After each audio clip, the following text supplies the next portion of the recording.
Cette fois-ci, sur la route, aucun problème, au contraire. Bon, là, je suis un peu blanc, mais c'est normal, c'est de la crème. C'est la crème qui tient et qui résiste à la sueur et à l'eau. Donc c'est pour ça que je suis un peu blanc. Voilà.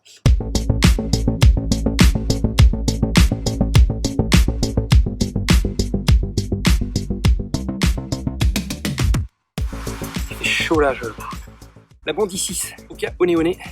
Caractéristique, hein. Regardez l'épaisseur de la semelle.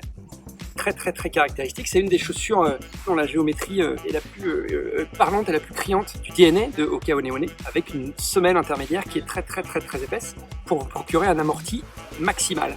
Ce qui est étonnant avec cette chaussure, c'est que regardez, elle est quand même, malgré l'épaisseur, hein, elle est quand même bien souple, elle est très légère, et alors elle est donc faite pour les longues distances, pour vous protéger. Cette chaussure que j'ai mis un petit peu de temps à dompter quand même, parce que, voilà, regardez, hein, l'épaisseur, c'est pas forcément inné de courir avec une épaisseur de semelle comme ça, surtout que pendant des années, on nous a quand même répété que le mieux pour votre intégrité physique, c'était de courir sur des semelles les plus fines possibles. Voilà, c'est le mouvement qu'on a appelé le minimalisme, qui a été à la mode, qui a fait des adeptes, qui a fait des dégâts aussi, parmi les gens qui n'étaient pas du tout faits pour courir en minimaliste, et qui se sont laissés prendre au jeu, et prendre au piège du coup.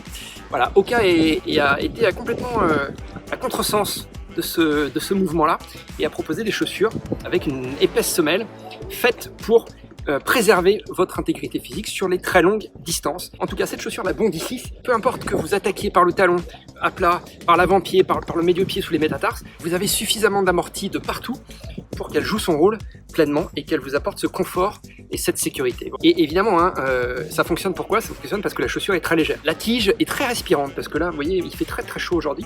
Il doit faire 35 degrés à peu près.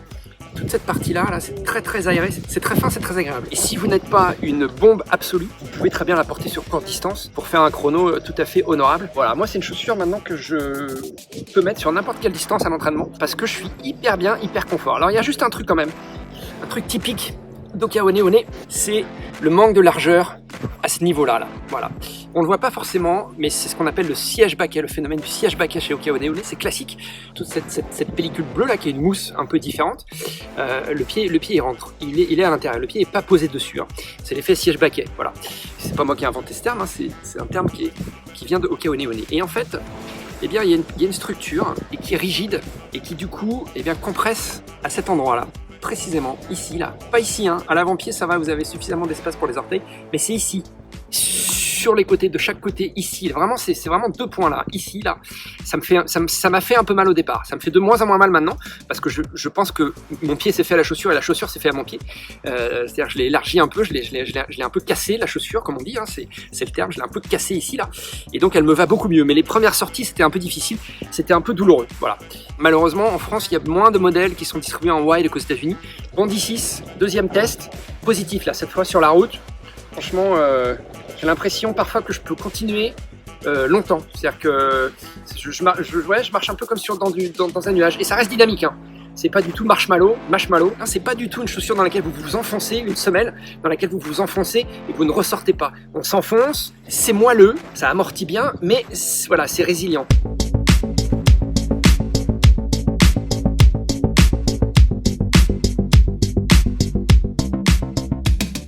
À essayer, c'est vraiment, si vous connaissez pas Hoka One, ça va vous faire tout drôle, parce que vraiment il y a une grosse épaisseur de semelle, mais pour moi c'est une très bonne chaussure pour les longues distances, au-delà du marathon évidemment, mais pour marathon ça c'est super, et à la limite peu importe votre chrono, hein, évidemment si vous courez en 2,45, c'est évidemment pas la chaussure qu'il vous faut, mais si vous courez même en 3,30, hein, je pense que ça fait l'affaire ça, évidemment au-delà bien entendu, mais même un type, une fille ou un garçon qui court le marathon en 3,30, je pense que la Bondi 6, ça peut lui convenir. Moi, mon meilleur chrono, c'est 3,34. Si je devais aujourd'hui refaire un marathon en compète pour essayer de faire un chrono, eh ben, je prendrais ça. Pourquoi? Parce que je sais que sur la fin du marathon, quand ça va être dur, là, passer le mur au bout de 30 km, cette chaussure m'aura préservé. Et donc, je pense que je ressentirai moins le mur, je ressentirai moins les douleurs, moins la fatigue musculaire, tendineuse, etc.